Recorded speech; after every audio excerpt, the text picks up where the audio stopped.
Chelsea were excellent today as they beat Liverpool 3-1. And I have to say, Lavia makes such a difference. I actually thought Newcastle were pretty good today, but probably a little frustrating in the final third and drew 1-1 with Brighton. They definitely deserve to take something from that game, but that is a big blow for them in the UCL race, especially with Chelsea winning and looking good.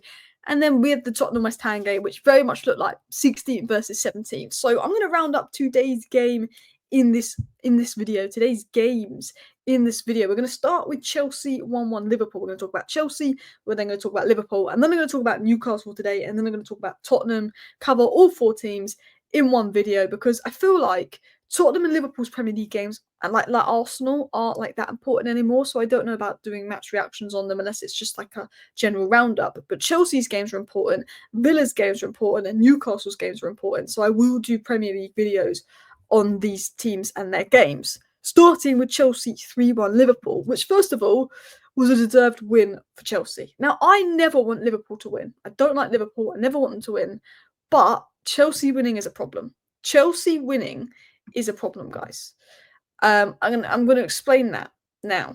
But I just want to say, I thought Chelsea were very good today, and I think Lavia, player, Palmer was very good. Madueke had a good game. The only player that I thought was disappointing for Chelsea today was Jackson. And I'm going to go through Chelsea's team. But why is Chelsea winning a problem? And I'm saying this as a Man United fan. Chelsea, if they get UCL Football, improves their chances of landing targets like Huijsen, who Liverpool and Newcastle will want. Tottenham as well, but Tottenham probably won't get him. Delap, and as a United fan, I would like Delap.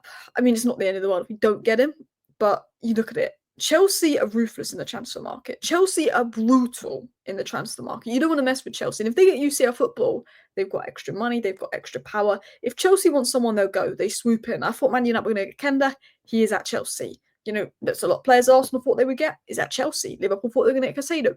At Chelsea. You know, and if Chelsea have UCL Football and they're in that race for players like Huijsen and Delap with clauses, Chelsea can win that. Even if Chelsea haven't been at their very best the last few years, Chelsea in the transfer window, you don't want to mess with them. So I don't want Chelsea to get UCL Football, because even though Chelsea fans are going to say, Chelsea and Man United, we're not competing for the same players, you're 14th. It's Man United, they have ambition in the window. They might not get the players, but they have ambition. So I don't want Chelsea to get UCL Football because Chelsea are good in the transfer market. But we've got to give credit where credit is due.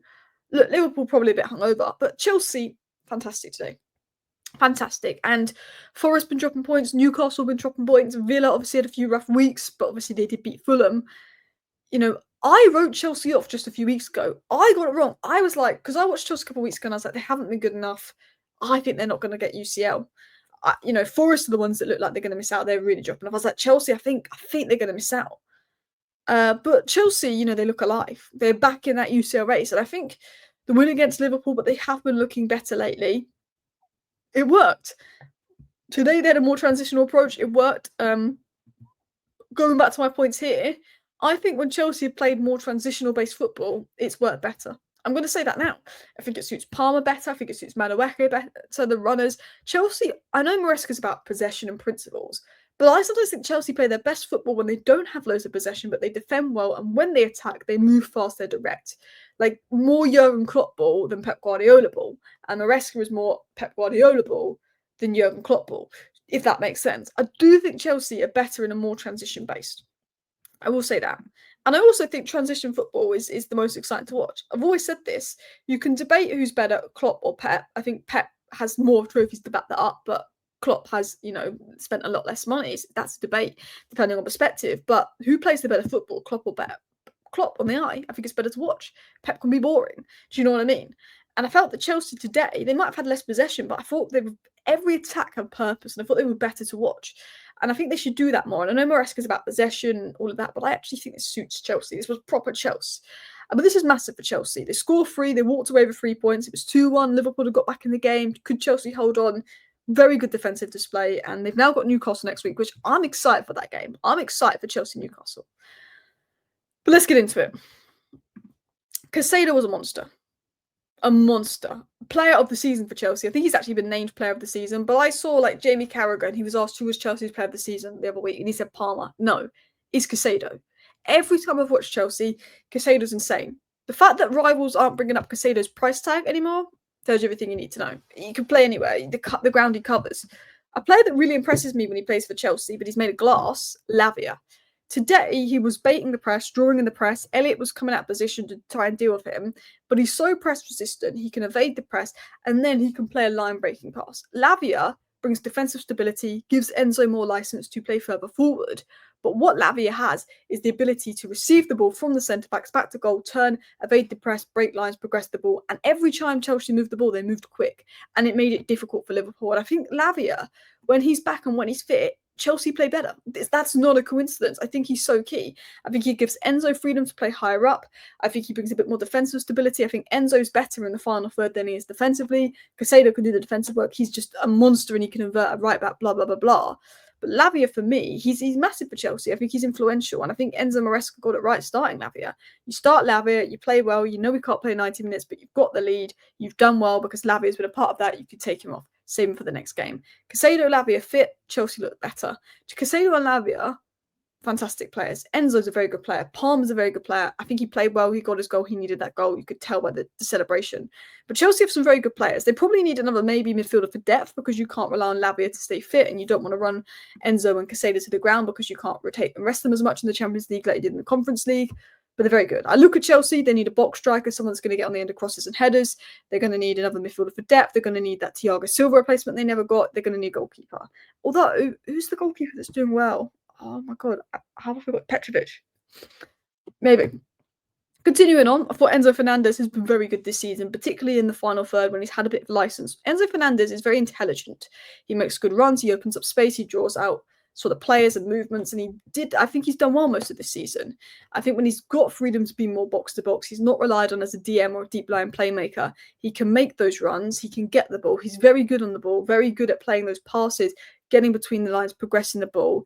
And I think Lavia helps unlock that. I think he complements Lavia well. I think Enzo has proven this season that he can be quite valuable to Chelsea.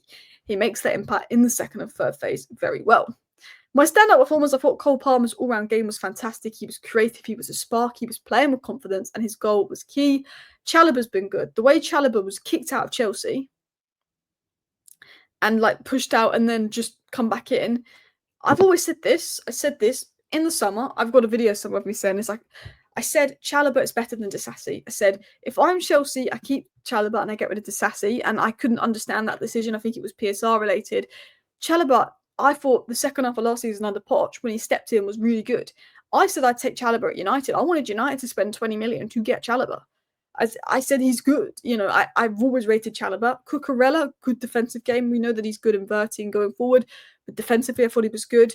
But Chalobah was excellent. Casado bossed the midfield, even won the penalty, playing at right back, doing that job, coming into midfield. Madueke thought was really good, direct, dangerous. I do think Chelsea look better when Madueke plays. He's frustrating.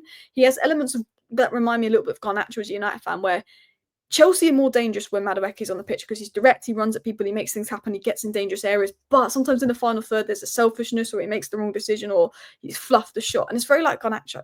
Man United are more dangerous with Garnacho on the pitch.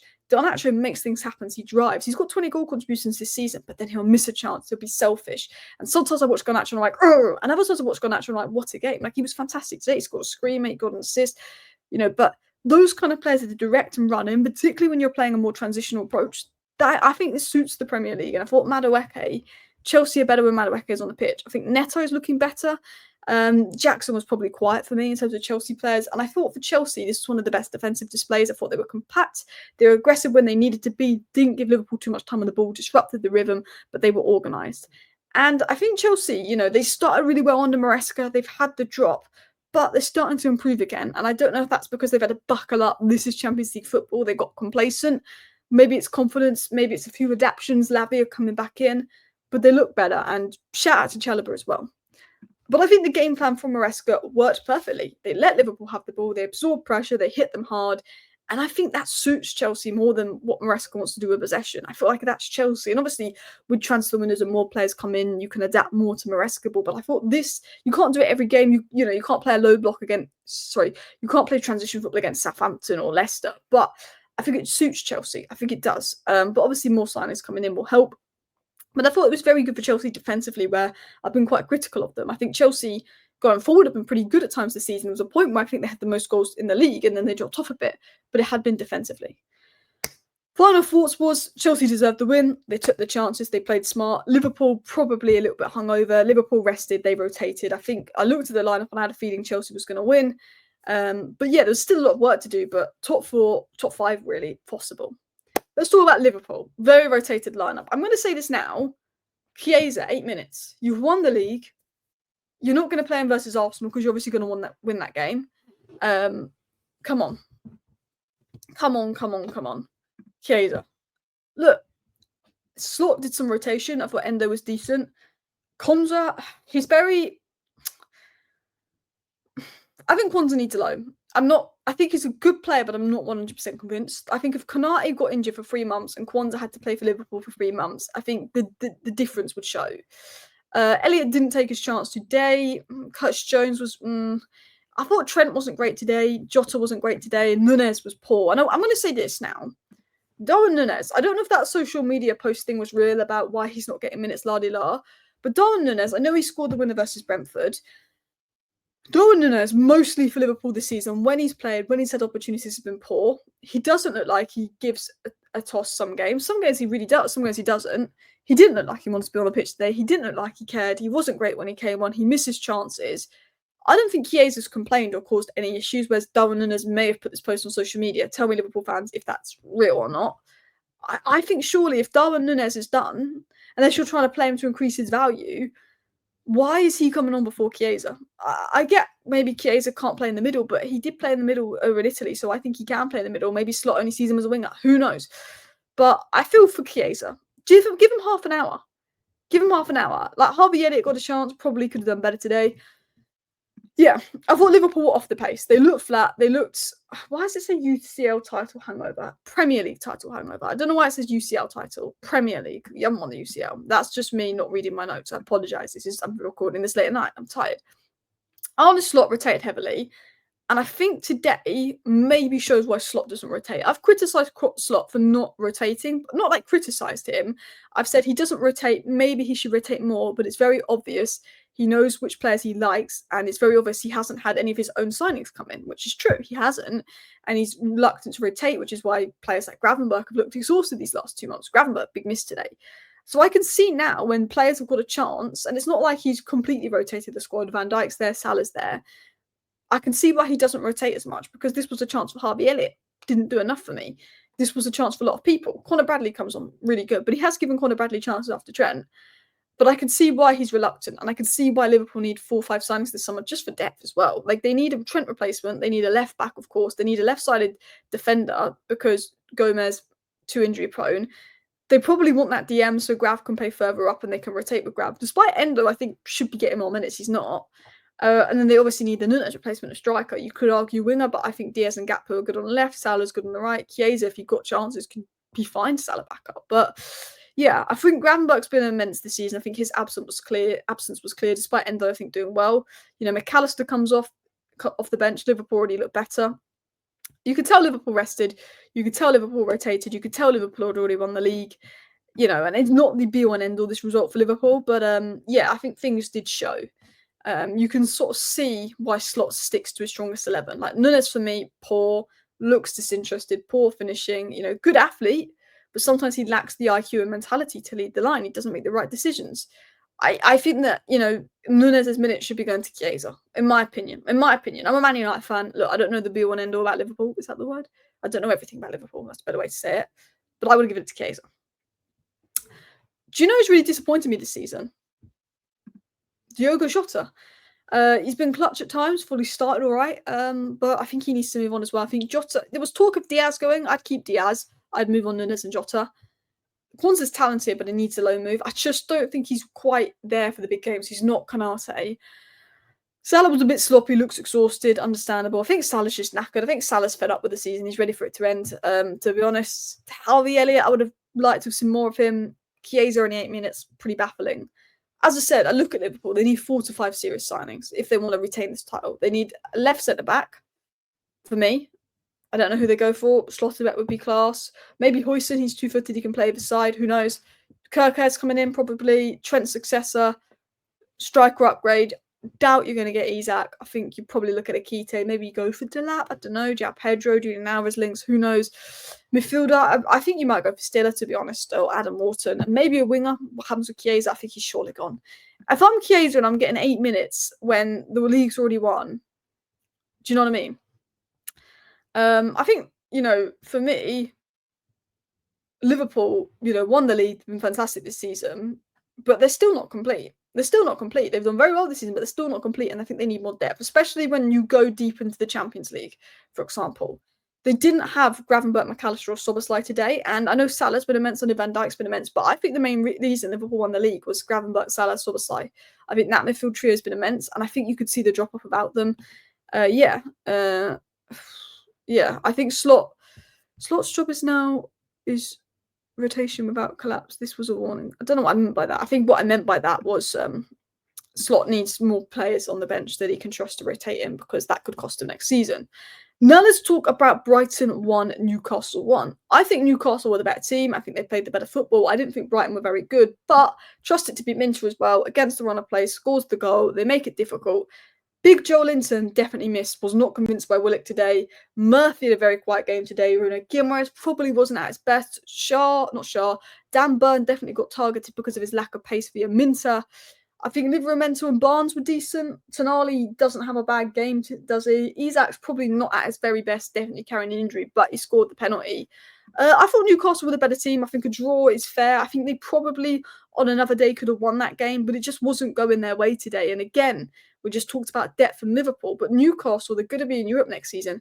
They're going to need 5 signings, because while Newcastle's base 11 is good, you swap Willock for Joe Linton, and you can bring Lewis Hall into that, and you can bring Botman into this side, and obviously Anthony Gordon. While Newcastle's base 11 and they've got 3 really good options on the bench, they need more. They need more in midfield. Lewis Miley probably needs a loan. Longstaff is not good enough. Willock has good moments, but is not good throughout full 90.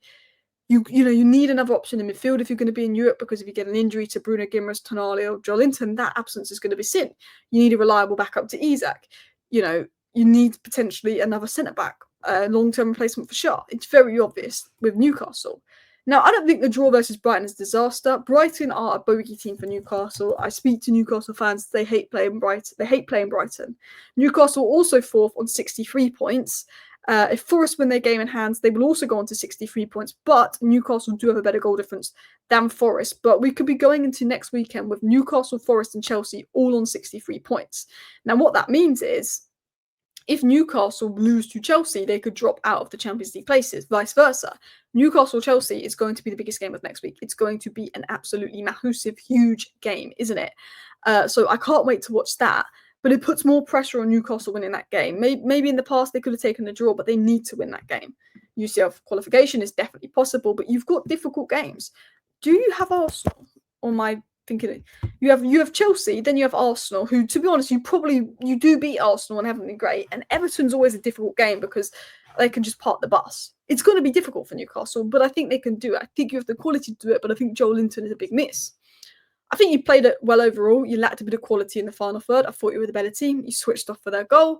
Again, I didn't watch all the game. I was more focused on Manchester United. I was sort of looking at Newcastle and looking at Tottenham, but I was more focused on the United game. I thought Bruno Guimaraes looked a bit burnt out. Yeah, Willock, I think there was times where I didn't even know he was on the pitch. There was times where he had good moments, but I didn't know he was on the pitch. Wasn't Murphy's game today. This is why I think Mbeumo is good. I think Murphy's great. He's had a brilliant season, but I feel like Eddie Howe's got every best bit of Murphy he can get out. If you get Mbeumo, he can be covered for Isak. He can play on the right. You know what I mean? You get Mbeumo, you get Højsund, you get another central midfielder in for depth. You might look at keeper. You might look at fullback depth. If Trippier's moved on, boom. That's what I look at you doing. But you look at Newcastle and Villa, for example. Villa have brought Asensio off the bench. They brought Jacob Ramsey off the bench. They brought Ollie Watkins off the bench at times.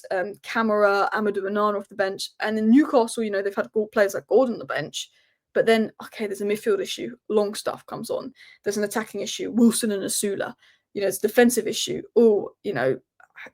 Kraft, for example. There's definitely a difference there. And I think if you're going to be in Europe next season, which you will be, you're going to need that depth. And I think because you came 4th and then you were in Champions League and then you got those injuries and you struggled. And this season you've had another good Premier League season. You've won a trophy. But you get back in Europe, you might struggle again because you'll get more injuries. And I think depth is going to be massive for Newcastle. They need to sign 5 players this summer. And I think you will, because you haven't spent in the last 3 transfer windows, and if you get UCL Football, your budget increases.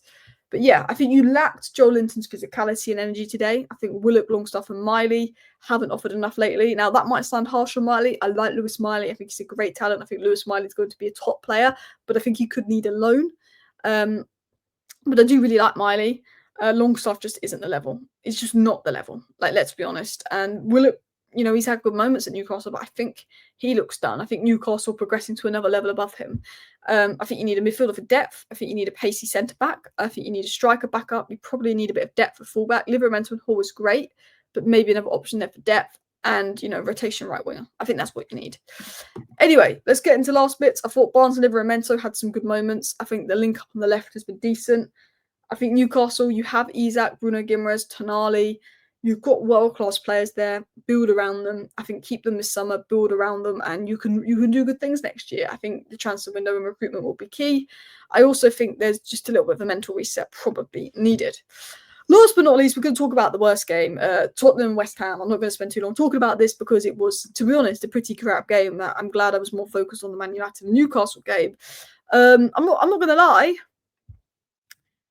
Spence was probably the best player, which doesn't surprise me. I think he's been quite good. I mean, Mikey Moore looks exciting when he came on. I think that was the only thing worth watching. 1-1, it was very 16th versus 17th, wasn't it? Vicario, sometimes he's good, sometimes he's bad. I haven't made my mind up about him, but he's making mistakes. There's got to be question marks around him. Basuma was probably the best of the midfielders today. Kulusevski was poor, and I do rate Kulusevski. Sarr was poor.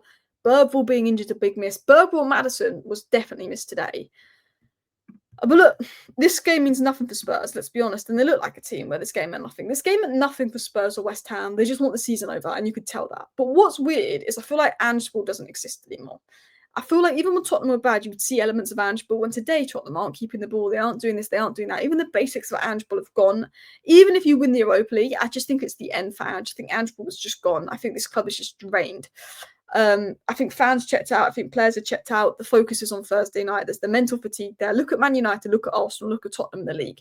They're not doing well in the league because I think they're so focused on the European competition. They've got nothing to play for, and the mental fatigue is showing. Overall, Maddison missed. Sarr looked tired, and he's not even been overplayed this season. I think Tel, Odegaard and Gray are exciting players, but they're raw. And I think Tottenham, the only player they signed that wasn't a teenager in the summer was Solanke, and I think that shows. You get your player like Lamine Yamal that's just ready at 17, but you need some 24, 25-year-olds. You need a ready-made 6. You need someone that's going to be back up to Solanke. You probably need a ready-made winger. You definitely need another left-sided defender for depth. That's what you need. I thought Moore was fantastic. I think him and Spence had some good moments on the left-hand side.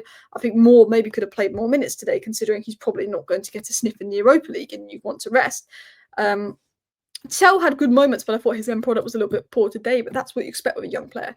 Tottenham have got youth. Tottenham have got fantastic youth. They've got this Vuskovic kid coming in, and the youth Tottenham's got is great, but you won't get the best out of youth unless you bring them into a more stable environment where they've got good experienced players to learn from, otherwise it will be increasingly more difficult, and that's what Spurs have got to work on this summer.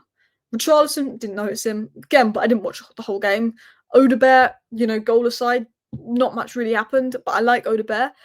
Vicario, just inconsistency. I look at Tottenham, ball playing DM, left centre back for depth, experienced winger, backup striker. That's what you need, and I think sort of everybody has guessed that. And then my last points on Tottenham was rebuild summer. That's what Tottenham need. I'm a Man United fan, and I think us and Tottenham are in the same place. We're focusing on Europa League. We can't wait till the season to end. We'll get to the summer and hope we're in a better place next season. Anyway, that is a roundup of 4 teams. I'm knackered now. Thank you for watching. Bye.